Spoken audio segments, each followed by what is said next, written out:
नमस्कार सांग मैंने मुकादम्बिनी आपणकर सांग और मोटिवेशनल स्पीकर आज पुणी थे गोटे नुआ भिडियो आपण सामने को आसी सांग मैंने आज भिडियो गोटे सुंदर कहानी मध्यम बुझीबार प्रयास करवा पांचटी एमती कौन जिनिस अच्छी जहाँ आम जाना बहुत गुरुत्वपूर्ण जदि आम सफल सुखी और धनी होगापी चाहूचे ताले चलतु समय नष्ट नक भिडियोटी को स्टार्ट करवा और से कहानी को शुणा और परिशेष में जाना प्रकृत में से पांचटी जिनिस कौन जहाँ आम निहाती जाना दरकार जदि आम निजक सफल सुखी करने चाहूचे।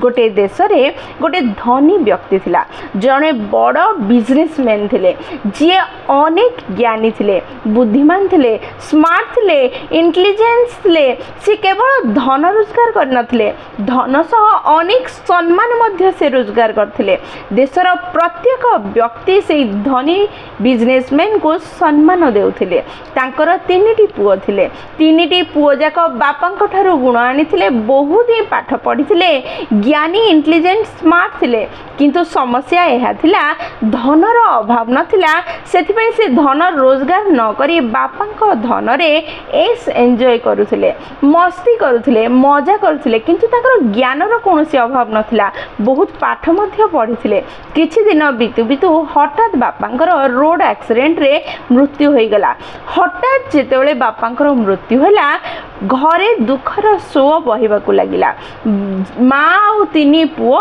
अनेक दुखी हेले बिजनेस को केबे संभाली नथिले बिजनेस किपरि करिबा केही जानि नथिले जहा फल रे बापांक परे बिजनेस रे उन्नति हेबा बदल रे अवनति आडकू गले कौन से लाभ होला नहीं और धीरे धीरे बिजनेस बंद हो गला जेमिते बिजनेस बंद हो गला तीन पुओ एवं माँ जेति की सेविंग्स थिला ताको धीरे धीरे बाहर करी खर्च करने को लगिले खाइबा पीबार व्यवस्था कले किंतु बाहर दुनिया को केबे से माने जणौ नथिले कि तांका परिस्थिति कौन कारण कोठु तांका मनरु ए गोटे भावना आसी जाइथिला कि जदि से माने बाहर जाय कि कार्य करिवे कौन से जॉब करिवे ताहले लोक कौन कहिबे एई भावना एवं ईगो तांको घर बाहर को जाय कि निज टैलेंट को निज क्षमता को निजर इंटेलिजेंस को निज ज्ञान को व्यवहार करी किछि रोजगार करिया पे अटके दोथला जहा फल से माने घरे बसी खाउथिले आ घरे बसी खाइले तो नई बाली सरीबो यह हमें जानिछे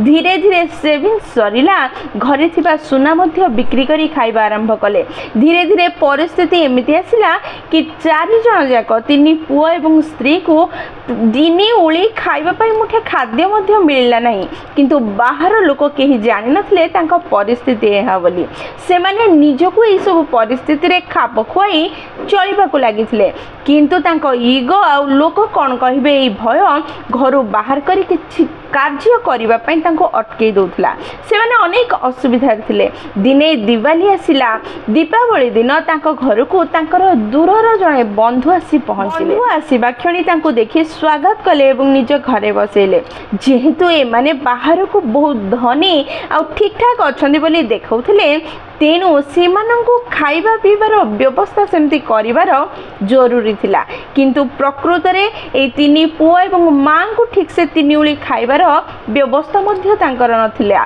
से माने भाबिले कौन करिवे परिशेष रे कथबार्ता होई डिसाइड कले कि जो माने गेस्ट है कि आसिछंती सेमानकर खाइबार व्यवस्था करिबा एवं घरे आमे जो चारि जण अछि आमे खाइबा नाही ए प्लान कले एवं बाहर को आसिले खराबुली खाइबार समय हैला गेस्ट को बसैबा परे खाइबा पई जेतोले प्रस्ताव दिया गला बड़ पुओ कहिला आज मो पेट खराब हो जाइछि मु आज खाइबी नाही मझिया पुओ कहिला आज मोर बाहर भोजी अछि मो सांगर बाहागर मु एठी खाइ परिबी नहीं बाहर खाइ किए तो जणे गेस्ट सह बसिबो सान पुओ बसिला माँ जेतोले खाइबा पई बाढुतला गेस्ट को बाढ़ी सान पुओ पाखु आसिला बेले सान पुओ परिवार लोक कथा तो हेइथिले खाइबा पई नाही तेनु से माने मना करिवे पुओटी ना ना खाइबेनी कम दियो एहा कही एडजस्ट हे गला खाइबा सरिला जेतोले डिनर रो टाइम आसिला राती खाइबार समय आसिला सेते बेले मध्य परिस्थिति सेया हैला जेतोले बारंबार ए घटना घटिला गेस्ट ही जो बंधु आसिथिले तांको मन रे टिके टिके डाउट हैला राती रे सोइबा पई गले गेस्ट जनक सोई नाहंती एई ତିନି ପୁଅ ଏବଂ ମାଙ୍କର ଘର ବାରିଆଡ଼େ ଗୋଟେ ବହୁତ ବଡ଼ ଅଁଳା ଗଛ ଥିଲା। ଅଁଳା ଗଛଟି ବହୁତ ବିଶାଳ ଥିଲା, ବହୁତ ସାରା ଫଳ ଥିଲା। ଏଇ ତିନି ପୁଅ ଏବଂ ମା କ'ଣ କରୁଥିଲେ, ରାତି ଅଧରେ ସେଇ ଗଛ ପାଖକୁ ଯାଉଥିଲେ। ଗୋଟେ ଭାଇ ଗଛ ଉପରେ ଚଢ଼ୁଥିଲା, ଗୋଟେ ବକ୍ସରେ ବକ୍ସ ଭର୍ତ୍ତି କରି ଅଁଳା କୋଳି ତୋଳୁଥିଲା ଏବଂ ଜଣେ ବ୍ୟବସାୟୀ, ଫଳ ବ୍ୟବସାୟୀ ଆସୁଥିଲା, ଏଇ ଅଁଳା କୋଳିକୁ କିଣିକି ନେଉଥିଲା, କିଛି ପଇସା ଦେଉଥିଲା, ଯେଉଁଥିରେ ସେମାନଙ୍କର ଘର ଚଳୁଥିଲା। ଏଇ ଅଁଳା କୋଳି କିଣୁଥିବା ବେପାରୀ ଜଣକ ମଧ୍ୟ ଜାଣିଥିଲା କି ଏଇ ତିନି ପୁଅ ଆଉ ମା କେବେ ବି ଘରରୁ ବାହାରକୁ ଯିବେ ନାହିଁ, କି ଏଇ ଜିନିଷକୁ ବିକ୍ରି କରିପାରିବେ ନାହିଁ, ଅଁଳା କୋଳିକୁ ଅଧିକା ରେଟ୍ରେ ବିକ୍ରି କରିପାରିବେ ନାହିଁ। ତେଣୁ ତା ମନ ଇଚ୍ଛା ସିଏ 1/3 ପଇସା ଦେଇକି ସେଇଟାକୁ ନେଇଯାଉଥିଲା, ଯାହାଫଳରେ ବିଜନେସ୍ କରୁଥିବା ଫଳ ବ୍ୟବସାୟୀ ମଧ୍ୟ ଲାଭବାନ ହେଉଥିଲା, ଏମାନଙ୍କୁ କିଛି ପଇସା ମିଳୁଥିଲା, ଏମାନେ ନିଜ ପେଟ ଚଳାଉଥିଲେ। ଏଇ ଜିନିଷକୁ ସେଇ ଗେଷ୍ଟ ଜଣକ ଯିଏ ଆସିଥିଲେ ତାଙ୍କ ଘରକୁ, ସିଏ ନ ଶୋଇ ଦେଖିନେଲେ। ଦେଖିକି ସବୁ ପରିସ୍ଥିତିକୁ ବୁଝିଗଲେ। ସିଏ ବୁଝିଗଲେ ଧନର ଅଭାବ ଅଛି। ଏଇ ତିନି ପୁଅ ନିଜ ଇଗୋ ଯୋଗୁଁ ବାହାରକୁ ଯାଇ କାର୍ଯ୍ୟ କରୁନାହାନ୍ତି, ନିଜ ଜ୍ଞାନ, ନିଜ ନଲେଜ, ନିଜ ଦକ୍ଷତାକୁ ନଷ୍ଟ କରୁଛନ୍ତି ଏବଂ ଅସୁବିଧାରେ ପଡ଼ିଛନ୍ତି। ଏଇ ଗେଷ୍ଟ ଜଣକ ରାତିରେ ତିନି ପୁଅ ମା ଶୋଇପଡ଼ିବା ପରେ ଗୋଟେ ଟାଙ୍ଗିଆ ନେଲେ ଏବଂ ସେଇ ଅଁଳା ଗଛକୁ ମୂଳରୁ କାଟିଦେଲେ ଏବଂ ନିଜ ଗାଁକୁ ଚାଲିଗଲେ। ଯେତେବେଳେ ସକାଳ ହେଲା ଏବଂ ତିନି ପୁଅ ମା ଉଠିଲେ ଏବଂ ହଠାତ୍ ଦେଖିଲେ ଅଁଳା ଗଛଟି ମୂଳରୁ ଭାଙ୍ଗି ପଡ଼ିଛି, ତାହା ଦେଖି ସେମାନେ ଆଶ୍ଚର୍ଯ୍ୟ ହେଲେ ଏବଂ ଘରେ ଗେଷ୍ଟ ମଧ୍ୟ ନାହାନ୍ତି ଯିଏ ଆସିଥିଲେ। ଏହା ଦେଖି ସେମାନଙ୍କର ମନ ଭାଙ୍ଗିଗଲା, ସେମାନଙ୍କର ହୃଦୟ ଭାଙ୍ଗିଗଲା। ସେମାନେ ଜୋର ଜୋରରେ କାନ୍ଦିବାକୁ ଲାଗିଲେ, ଦୁଃଖ ମନେଇବାକୁ ଲାଗିଲା। ଅନୁଭବ ହେଲା ଯେମିତି ଘରେ ରୋଜଗାର କରୁଥିବା ଜଣେ ବଡ଼ ପୁଅର ମୃତ୍ୟୁ ହୋଇଗଲା, କାରଣ ସେମାନେ ସେଇ ଗଛରୁ ଫଳ ବାହାର କରି ବିକ୍ରି କରି ନିଜ ପେଟ ପୋଷୁଥିଲେ। ସେମାନେ ସେଇ ଗେଷ୍ଟକୁ ମଧ୍ୟ ଗାଳି ଦେଲେ ଏବଂ ଅନେକ ଦୁଃଖ କରି କହିଲେ, ଯଦି କିଛି କରିବାର ଥିଲା ଗୋଟେ ବସ୍ତା ଚାଉଳ ଆଣିକି ଦେଇଥାନ୍ତା, ଆମେ କିଛି ମାସ ଖାଇଥାନ୍ତୁ, ଆମର ସାହାଯ୍ୟ ହୋଇଥାନ୍ତା, କିନ୍ତୁ ଇଏ ଆମ ଘରେ ଖାଇଲା, ଆମର ରୋଜଗାରର ପନ୍ଥାକୁ ମାରିଦେଇ ଚାଲିଗଲା, ଇଏ ତ ବହୁତ ଅନ୍ୟାୟ କଲା। ଏଇଭଳି 3-4 ଦିନ କାନ୍ଦିବା ପରେ ଯେତେବେଳେ ଭୋକ ଅସହ୍ୟ ହେଲା, ଖାଇବା ପାଇଁ କିଛି ନଥିଲା, ଜୀବନକୁ ବଞ୍ଚାଇବା ପାଇଁ ତିନି ପୁଅ ଡିସାଇଡ୍ କଲେ ସେମାନେ ବାହାରକୁ ଯିବେ, କିଛି ଚାକିରି କରିବେ, କିଛି ରୋଜଗାର କରିବେ, ନଚେତ୍ ତିନି ପୁଅ ସହ ମାର ମଧ୍ୟ ମୃତ୍ୟୁ ହୋଇଯିବ। ଏହା ଡିସାଇଡ୍ କଲେ ଏବଂ ଘରରୁ ବାହାରିଲେ, ଜବ୍ ପାଇଁ ଖୋଜିବା ଆରମ୍ଭ କଲେ। ଯେହେତୁ ବାପାଙ୍କର ସମ୍ମାନ ଥିଲା, ପିଲାମାନଙ୍କର ମଧ୍ୟ ସମ୍ମାନ ସେଇ ଦେଶରେ ଥିଲା, ବହୁତ ସହଜରେ ତାଙ୍କୁ ଗୋଟେ ଜବ୍ ମିଳିଗଲା ଏବଂ ସେଇ ଜବ୍ରେ ଯେହେତୁ ସେମାନେ ଇଣ୍ଟେଲିଜେଣ୍ଟ ଥିଲେ, ଜ୍ଞାନୀ, ଦକ୍ଷ ଥିଲେ, ବାପାଙ୍କ ଠାରୁ ଅନେକ ଫର୍ମୁଲା ଜାଣିଥିଲେ, ଶିଖିଥିଲେ, ପାଠ ମଧ୍ୟ ବହୁତ ପଢ଼ିଥିଲେ, ସେଇ ଜବ୍ରେ ସେମାନେ ବହୁତ ସହଜରେ ଉନ୍ନତି କଲେ ଏବଂ ଅଧିକା ରୋଜଗାର କରିପାରିଲେ। ପ୍ରତି ମାସ କିଛି ନା କିଛି ପଇସା ରୋଜଗାର କରି ଘରକୁ ଆଣିଲେ। ନିଜର ପରିପାଳନା ପରିପୋଷଣ କରିବା ପରେ କିଛି ଧନ ବଳିଲା, ତାକୁ ସଞ୍ଚୟ କରି କିଛି ଦିନରେ ନିଜର ବିଜନେସ୍ ଆରମ୍ଭ କଲେ, ନିଜକୁ ଉନ୍ନତ କଲେ, ସୁଖୀ କଲେ, ପୂର୍ବ ଭଳି ଧନୀ ହୋଇପାରିଲେ ଏବଂ ନିଜ ମା, ନିଜର ଭାଇଙ୍କ ସହ ଖୁସିରେ ରହିପାରିଲେ। ସାଙ୍ଗମାନେ, ଯଦି ଏହି କାହାଣୀକୁ ଆପଣ ଭଲ ଭାବେ ଶୁଣିଛନ୍ତି, ବୁଝିବାର ପ୍ରୟାସ କରିଛନ୍ତି, ତାହେଲେ ଏହି କାହାଣୀରୁ ଆପଣ 5ଟି ଏମିତି ଜିନିଷକୁ ବୁଝିଛନ୍ତି ଆଉ ଜାଣିଛନ୍ତି, ଯାହାକୁ ବ୍ୟବହାର କରି ଆପଣ ଯେକୌଣସି ପରିସ୍ଥିତିରେ ଥାଆନ୍ତୁ ନା କାହିଁକି ନିଜକୁ ସଫଳ ଆଉ ସୁଖୀ କରିପାରିବେ। ଚାଲନ୍ତୁ ଜାଣିବା ସେଇ 5ଟି ଜିନିଷ କ'ଣ ଆମେ ଶିଖିଲେ ଏହି କାହାଣୀରୁ, ଯାହା ଆମକୁ ଉନ୍ନତ କରିବ, ସୁଖୀ କରିବ, ନିଜ ସ୍ୱପ୍ନକୁ ପୂରଣ କରିବାରେ, ନିଜ ସମସ୍ୟାରୁ ମୁକ୍ତ କରିବାରେ, ନିଜକୁ ସଫଳ କରିବାରେ ସାହାଯ୍ୟ କରିବ। ତାହେଲେ ପ୍ରଥମ ପଏଣ୍ଟ ଯାହା ଆମେ ଏହି କାହାଣୀରୁ ଜାଣିଲେ ନିଜକୁ ସଫଳ କରିବା ପାଇଁ, ତାହା ହେଉଛି ଯେକୌଣସି ନୂଆ କାର୍ଯ୍ୟ କରିବା ପୂର୍ବରୁ ଆମ ମନରେ ଯେଉଁ ଭୟ ଆସୁଛି, ଲୋକ କ'ଣ କହିବେ, ଏହି ଭୟରୁ ନିଜକୁ ମୁକ୍ତ କରିବା ଦରକାର। ଯଦି ଆପଣ ସବୁବେଳେ ଲୋକ କ'ଣ କହିବେ ଏହି କଥାକୁ ଭୟଭୀତ ହେଉଥିବେ, ତାହେଲେ ନିଜକୁ ଆଗକୁ କେବେ ନେଇପାରିବେ ନାହିଁ, ନିଜ ସ୍ୱପ୍ନକୁ କେବେ ପୂରଣ କରିପାରିବେ ନାହିଁ, ନିଜକୁ ଉନ୍ନତ କରିପାରିବେ ନାହିଁ। ଲୋକଙ୍କର କାମ ହିଁ କହିବା। ଆପଣ କିଛି ନ କଲେ ବି କହିବେ, କିଛି କଲେ ବି କହିବେ, ଭଲ କଲେ ବି କହିବେ, ଖରାପ କଲେ ବି କହିବେ। ତେଣୁ ନିଜ କାର୍ଯ୍ୟ ଉପରେ, ନିଜ ଇଣ୍ଟେନସନ୍ ଉପରେ ଧ୍ୟାନ ଦିଅନ୍ତୁ। ନିଜ ଉପରେ ଯଦି ନିଜର ବିଶ୍ୱାସ ଅଛି, ନିଜ ଇଣ୍ଟେନସନ୍ ଯଦି ଠିକ୍ ଅଛି, ତାହେଲେ ସେଇ କାର୍ଯ୍ୟ କରିଚାଲନ୍ତୁ। ଲୋକଙ୍କ କଥା ନିଜ ଧ୍ୟାନକୁ ଆଣନ୍ତୁ ନାହିଁ।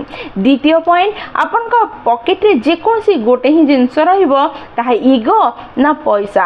ଆପଣ ଡିସାଇଡ୍ କରନ୍ତୁ, ଆପଣ ନିଜ ପକେଟରେ ଇଗୋକୁ ରଖିବା ପାଇଁ ଚାହୁଁଛନ୍ତି ନା ପଇସା। ଯଦି ଇଗୋକୁ ରଖିବେ, ତାହେଲେ ଲକ୍ଷ୍ମୀ ଆପଣଙ୍କ ଠାରୁ ଦୂରକୁ ଯିବ। ଯଦି ପଇସାକୁ ରଖିବେ, ତାହେଲେ ଇଗୋକୁ ନିଜଠାରୁ ଦୂରକୁ ନେବା ପାଇଁ ନିଜେ ହିଁ ପ୍ରୟାସ କରିବେ। करने को पड़ो। ताहले आज डिसाइड करूँ आप कौन चाहते निज पाखे निजर इगो रखापी चाहते ना धन जिते आप डिसाइड करेंगे से दिगरे आप निश्चय स्पीड रे आगे पारे। तृतीय कौन भी कार्य छोट बा बड़ हो न था तेणु जेकोसी कार्य करने पूर्व लाज निज मन को आणतु ना। जदि कौन कार्य करने लाज आसूसी ताले से लाज को परित्याग करूँ। जदि लाज ही करार अच्छी ताले कौन कार्य को खराब रूपे करने लाज करूँ।